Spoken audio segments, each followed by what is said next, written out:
मानिसको सोचलाई दिँदै विस्तार कृत्रिम बुद्धिमत्ता बन्यो भविष्यको आधार। यस आदरणीय यस सभाका सभापतिज्यू, विशिष्ट अतिथिज्यू, प्रमुख अतिथिज्यू, अतिथिज्यूहरू, शिक्षक शिक्षिकाज्यूहरू, न्यायका तराजु लिएर बस्नुभएका निर्णायक मण्डलज्यूहरू र सम्पूर्ण मेरा प्रतिस्पर्धी साथीहरूमा म विभिन्न खालको तर्फबाट हार्दिक अभिवादन टक्राउन चाहन्छु। आज यो प्यासनले आयोजना गरेको यस वक्तृत्व कला प्रतियोगितामा सहभागी हुन पाउने अवसर पाएकोमा म हृदयदेखि नै कृतज्ञता ज्ञापन गर्न चाहन्छु र आज म कृत्रिम बुद्धिमत्ता एआई अवसर र चुनौती विषयबारे केही आफ्ना धारणाहरू व्यक्त गर्न चाहन्छु।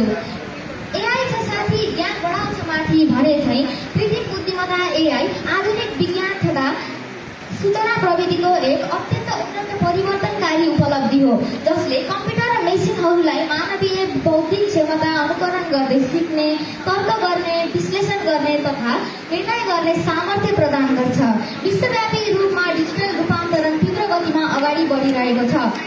शिक्षा क्षेत्रमा व्यक्तिगत आवश्यकता अनुसार सिकाइ प्रणाली विकास गर्न, स्वास्थ्य क्षेत्रमा रोगको शीघ्र निदान तथा उपचार प्रक्रियालाई प्रभावकारी गराउन, कृषि क्षेत्रमा उत्पादन वृद्धि गर्न तथा जोखिम न्यूनीकरण गर्न र औद्योगिक क्षेत्रमा स्वचालन मार्फत उत्पादकत्व वृद्धि गर्न कृत्रिम बुद्धिमत्ताको उल्लेखनीय भूमिका रहन्छ।